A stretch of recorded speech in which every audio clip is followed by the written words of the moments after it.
بسم اللہ الرحمن الرحیم انما اموالکم و اولادکم فتنہ وقال النبی صلی اللہ علیہ وسلم الکیس من دان نفسہ وعمل لما بعد الموت او کما قال علیہ الصلاة والسلام۔ اللہ جل شانہ ارشاد فرماتے ہیں کہ تمہاری اولاد اور تمہارا مال تمہارے لیے آزمائش ہے۔ یہ آزمائش بالکل ایسی ہے جیسے زندگی بھی ایک آزمائش ہے۔ اگر اچھے عمل کرو گے تو آخرت کا ذخیرہ ہے، اور اگر اپنی خواہشات پر چلو گے تو پچھتاوے اور خسارے کا باعث ہے۔ اسی طرح مال اور اولاد اگر اللہ کے راستے پر لگا دو گے تو آخرت کا ذخیرہ ہے، اور اگر اپنی خواہشات یا ان کی خواہشات کے پیچھے لگ گئے تو پھر یہ دنیا کا تو خسارہ ہے ہی، آخرت کا بہت بڑا خسارہ ہے۔ اللہ رب العزت کا بڑا فضل، بڑا شکر، بڑا احسان ہے کہ ہمیں ایک ایسے گھرانے میں پیدا فرمایا جس کا تعلق علم اور عمل سے ہے۔ بڑوں کی میراث کے ہم وارث تو نہ ہو سکے، لیکن جو انہوں نے زور لگا کے کوششیں کر کے ہمیں چلانے کی کوشش کی تو بس گھسٹتے چلے جا رہے ہیں، اور کچھ نہ کچھ یہ بھی نہیں کہتے کہ کوشش کرتے ہیں، بس اللہ تعالیٰ کا فضل ہے، اللہ تعالیٰ کی مہربانی ہے کہ اللہ تعالیٰ نے جوڑ رکھا ہے۔ پہلی مرتبہ جب میرے ابو نے مجھ سے کہا کہ تم سناؤ اسی مسجد میں، میری منزل یاد نہیں تھی، کچی تھی، انہیں پتہ تھا، تو بس میں نے کوشش شروع کی۔ جب پہلا پارہ میں نے یاد کر لیا تو یہی دوسری تراویح جس میں ابھی مکمل ہوا ہے، سید میڈیکل والے افضل بھائی اور ڈاکٹر خورشید اظہار صاحب اور غالباً مظہر بھائی بھی پہلی تراویح میں ہوں گے، اور کئی حضرات تھے۔ تو دوسری تراویح جب شروع ہوئی تو میں نے دیکھا پیچھے ابو کھڑے ہیں، تو میں نے ان سے کہا کہ آپ کیوں کھڑے؟ تو کہنے لگے میں تمہارے ساتھ پڑھوں گا تراویح۔ میں نے کہا آپ نے تو تراویح پڑھائی ہے۔ میں غالباً درجہ رابعہ پڑھ چکا تھا یا خامسہ، تو آدھا مولوی تھا میں، تو میں نے کہا آپ نے تو تراویح پڑھائی ہے، آپ کیسے پڑھیں گے؟ تو وہ میرے ابا جان تھے، تو مجھے کہنے لگے ہم نفل کی نیت کر کے پڑھیں گے۔ تو شرعی مسئلہ تو ہاتھ سے نکل گیا۔ میں نے کہا آپ تھک گئے ہوں گے؟ کہنے لگے نہیں اتنے بھی نہیں تھکے ہوئے۔ تو پھر میں نے کہا اچھا روز آپ سنیں گے؟ کہنے لگے روز میں سنیں۔ اب یہ تو مجھے پتا تھا کہ ان کی منزل بڑی پکی ہے، میں نے کہا یہ تو بڑی مشکل ہو جائے گی، لیکن اب فارسی میں کہتے ہیں نہ پائے ماندن نہ جائے رفتن، نہ نکلنے کی جگہ نہ پاؤں رکھنے کی جگہ، کہ ٹھیک ہے۔ آدھی داڑھی سفید تھی ابو کی۔ آپ کو کچھ یاد ہے شاہد صاحب؟ یہ منظر جو میں سنا رہا ہوں، پوری تراویح اپنی تراویح پڑھانے کے بعد فوراً شروع ہو جاتی، 20 رکعت نفلوں کی نیت کر کے پورا قرآن کریم سنا۔ آج اور 1-2 سال سے میں اوکامس کو، سیرم کو دیکھ رہا ہوں، بہت خوش ہوئے۔ انہوں نے کہا کہ بڑے سے بڑا خطیب آم کا ذائقہ آپ کی زبان پر نہیں اتار سکتا اگر آپ نے آم کھایا نہ ہو۔ میں آج کتنا خوش ہوں، میں چاہوں بھی تو میں آپ کو بتا نہیں سکتا۔ میں آج بہت خوش ہوں اور اس نعمت پر اللہ کا شکر ادا کرتا ہوں۔ لیکن میں اپنی کیفیت جب دیکھتا ہوں تو میں خوش کم ہوں، ڈرا ہوا زیادہ ہوں کہ کہیں ایسا تو نہیں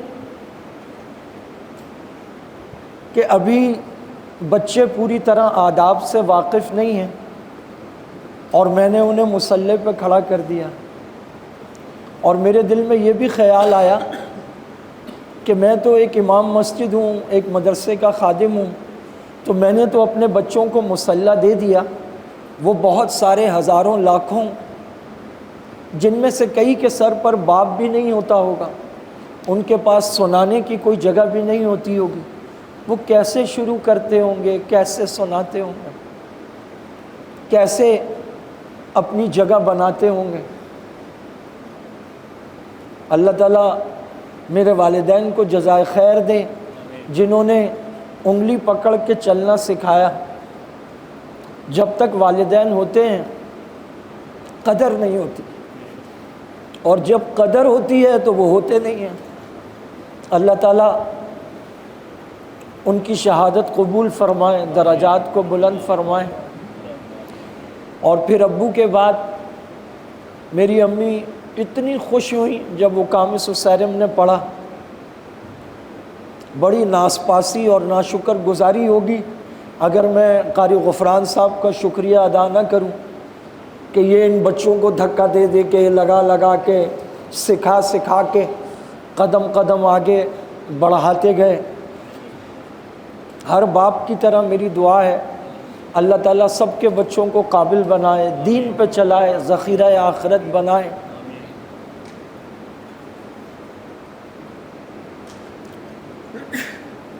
اللہ تعالیٰ اپنی بارگاہ میں قبول فرمائے۔ قاری انیس صاحب ہماری دعوت پر تشریف لائے ہیں، وہ انشاءاللہ کلام پڑھیں گے اور ہم سب انشاءاللہ محظوظ ہوں گے۔ میں اکثر جب اپنے محلے میں، عام تو میں جاتا نہیں، اپنے محلے میں جب ختم ہوتا ہے تو وہاں میں چلا جاتا ہوں اور خوشی سے جاتا ہوں، تو میں اکثر یہ عرض کرتا ہوں کہ زندگی میں جو مواقع واقعی خوشی کے ہیں اور مبارکباد دینے کے ہیں، قبول کرنے کے ہیں، خوش ہونے کے ہیں، وہ یہ مواقع ہیں جب آپ کا بچہ حفظ کرے، جب آپ کا بچہ تراویح میں سنائے، جب اللہ تعالیٰ آپ کو یہ توفیق عطا فرمائے کہ آپ تراویح میں پڑھیں، آپ قرآن کریم حفظ کریں، یہ واقعتاً خوشی کے مواقع ہیں، یہ اللہ تعالیٰ کے فضل اور احسان کے اظہار کے مواقع ہیں۔ ہم اللہ پاک کا شکر ادا کرتے ہیں، اور اس میں کوئی مبالغہ نہیں ہے اور یہ کوئی کسر نفسی نہیں ہے، یہ سچ ہے کہ ہم اس قابل نہیں ہیں، سچ میں اس قابل نہیں ہیں۔ میں بھی کھڑا ہوا نماز میں، میرے دل میں یہ خیال آ رہا تھا، میں نے الحمدللہ اپنے پردادا کو اپنی آنکھوں سے جامعہ اسلامیہ انوار العلوم مسجد کے صحن میں، جو میرے دادا اس کے خادم اور بانی تھے، گھنٹوں ذکر کرتے ہوئے ایک ادھر سے ادھر، ادھر سے ادھر، اور جب وہ گھر آتے تھے تو میری والدہ سے کہتے تھے اس کو پڑھانا، اس کو پڑھانا، یہ بڑا تیز ہے، یہ بڑا ذہین ہے، پیسے کا لالچ نہ کرنا، اس کو اللہ کا دین پڑھانا۔ عالم نہیں تھے وہ، لیکن ان کے ایک بھائی مولوی عنایت صاحب پولیس کی نوکری چھوڑ کر دارالعلوم دیوبند چلے گئے تھے، بزرگوں کی صحبت میں رہے اور پھر انہوں نے وہاں پڑھا بھی۔ مولوی عنایت ان کو کہا جاتا تھا۔ مولانا اعظم طارق شہید کے سکے نانا تھے اور میرے دادا کے بھائی تھے مولوی عنایت، لا الہ الا اللہ۔ اور مجھے میرے دادا تو بہت اچھے سے یاد ہیں، 85 کی اسمبلی میں یہیں سے ایم پی اے تھے۔ یہ سامنے جو گلشن حبیب پارک ہے، ان کے ایم پی اے شپ کے دور میں انہوں نے خود اس کا افتتاح کیا تھا، گلشن حبیب۔ یہ جو حبیب کا لفظ ہے یہ پیارے آقا صلی اللہ علیہ وسلم کی طرف نسبت ہے، وہ گلشن اقبال ہے، یہ گلشن حبیب یعنی حبیب مصطفیٰ محمد صلی اللہ علیہ وسلم کے نام پر۔ پہلے جب اسے کہیں لکھا ہوا ہم دیکھتے تھے تو لفظ حبیب کے اوپر صاد بنا ہوتا تھا، صلی اللہ علیہ وسلم کا جو اشارہ ہے درود شریف کا۔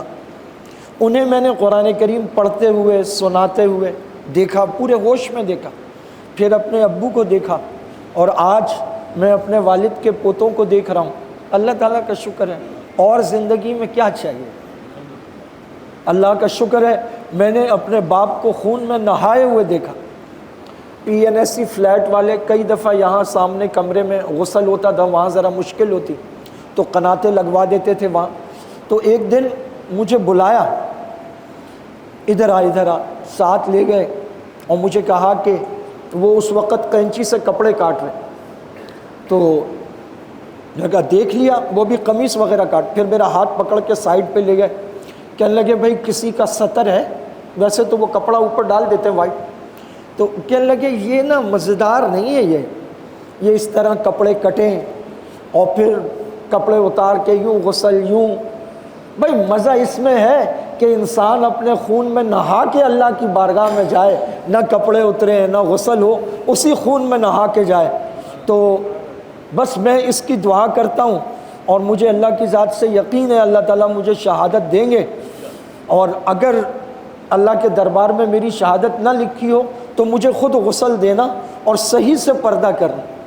اللہ تعالیٰ نے ان کی خواہش پوری کی، اور سچ کہہ رہا ہوں اور عجیب بات کہہ رہا ہوں، مجھے اپنے والد کا لاشا، مجھے اندازہ تھا، اس سے چند دن پہلے مجھے اکیلے بٹھا کے لے گئے ناظم آباد قبرستان، اور وہ دیوار ٹوٹی ہوئی تھی، وہاں سے ہم انٹر ہوئے روڈ کے ساتھ ہی، بولا یہ کس کی قبر ہے؟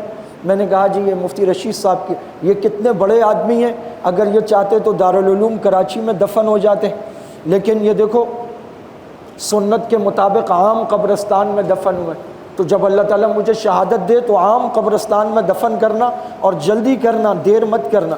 میں سفر پر تھا، مجھے شہادت کی خبر ملی، مولانا عمر مدنی صاحب نے فرمایا کہ جی ہم مینار کے پیچھے قبر بنا رہے ہیں۔ میں نے کہا نہیں، مجھے ابو نے سختی سے منع کیا تھا، اور جب مولانا عبدالغفور ندیم شہید کو دفن کر رہے تھے تو ابو اس مسجد کے صدر تھے، ابو نے مخالفت کی، بولا مساجد قبریں بنانے کے لیے نہیں ہیں۔ یہ اور بات ہے کہ ان کی قبر بن گئی، اس سے خوشبو آئی، تو بعد میں ایک دن مجھے کہنے لگے بھائی میں کون ہوتا ہوں منع کرنے والا، جب اللہ تعالیٰ نے ان کا خمیر ہی وہاں سے اٹھایا تھا۔ یہ حدیث میں آتا ہے نا، جہاں سے خمیر اٹھتا ہے وہاں کا اللہ تعالیٰ نے ان کا خمیر ہی وہاں سے اٹھایا تھا۔ تو مجھے اندازہ تھا، اور پھر وہ باقاعدہ ایک وظیفہ انہوں نے شروع کر دیا تھا، میرے علم میں نہیں تھا، وظیفہ کرتے ہوئے میں نے دیکھا، لیکن میں نے سوچا کوئی وظیفہ کر رہے ہوں، تو وہ شہادت کا وظیفہ کر رہے تھے، اور وہ چونکہ بڑے علم عمل تقوی والے تھے، ان کا وظیفہ بڑا لگتا تھا، وہ تو ہم نے زندگی میں بارہا دیکھا۔ تو میں نے جب ان کو دیکھا تو مجھے دکھ بھی ہوا اور مجھے خوشی بھی ہوئی۔ خوشی اس بات کی ہوئی کہ جو ان کی دعا اور دل کی تمنا تھی اللہ تعالیٰ نے اس کو پورا کیا۔ اور جو عاشق ہوتے ہیں ان کی بات ہی الگ ہوتی ہے، وہ بار بار کہتے تھے میری عمر 63 سال ہونے والی ہے، بس اللہ تعالیٰ مسنون عمر دے، اور مسنون عمر میں اللہ تعالیٰ شہادت دے، اور بس ہمیں وہ آخرت کے لوگ، آخرت کے طالب تھے۔ آپ اور ہم اس وقت ایک طاق رات میں ہیں، 25ویں شب میں ہیں، ختم قرآن کے موقع پر ہیں، اور نسبتوں والی، قرآن کریم سے نسبتوں والی رات ہے لیلۃ القدر۔ جب آپ صلی اللہ علیہ وسلم کے پاس حضرت جبرائیل آئے تو وہ لیلۃ القدر تھی، قرآن میں کہا نا کہ انا انزلناہ فی لیلۃ القدر، تو جو بھی رات لیلۃ القدر ہے اس کو قرآن کریم سے نسبت ہے، کیونکہ یہ لوح محفوظ سے آسمان دنیا تک ایک رات میں اکٹھا اترا ہے۔ پھر زمین پر بھی اس کا جو آغاز ہے وہ لیلۃ القدر میں شروع ہوا ہے، آپ صلی اللہ علیہ وسلم کے قلب اطہر پر۔ تو ہم اس وقت ایک عبادت کی کیفیت میں ہیں، اور بڑے مبارک اور نسبتوں والے مقام پر ہیں، اور اللہ تعالیٰ کی ذات سے بڑی امید ہے۔ اعتکاف والے اللہ کے مہمان ہمارے ساتھ ہیں، بزرگ ہمارے ساتھ ہیں، اور میرے دل میں بہت خیالات کا ہجوم تھا۔ میرے دل میں یہ بات بھی آئی کہ جو بزرگ ہوتے ہیں انہوں نے ساری عمر نمازیں پڑھی ہیں، تراویح پڑھی ہیں۔ وہ ایک خان صاحب گا رہے تھے، تو کسی نے کہا جی آپ ٹھیک نہیں گا رہے، تو خان صاحب نے چمک کے کہا کہ کیا تم بھی گاتے ہو، تمہیں بھی گانا آتا ہے؟ انہوں نے کہا خان صاحب گانا نہیں آتا لیکن سننا آتا ہے۔ تو یہ بزرگ جو ہمیشہ سے نمازیں پڑھتے اور سنتے آئے ہیں، جب بچے غلطیاں کرتے ہیں تو انہیں پتہ ہوتا ہے غلطیاں کر رہے ہیں، اچھے سے پتہ ہو، لیکن وہ اسے برداشت کرتے ہیں، اور ان کی یہی برداشت نئی نسلوں کو آگے لاتی ہے، اور یہ سلسلہ چلتا ہے۔ بڑوں کی نگرانی میں چھوٹوں کی تربیت ہوتی ہے، ان کا بھی اس میں حصہ ہے، ہر شخص کا حصہ ہے۔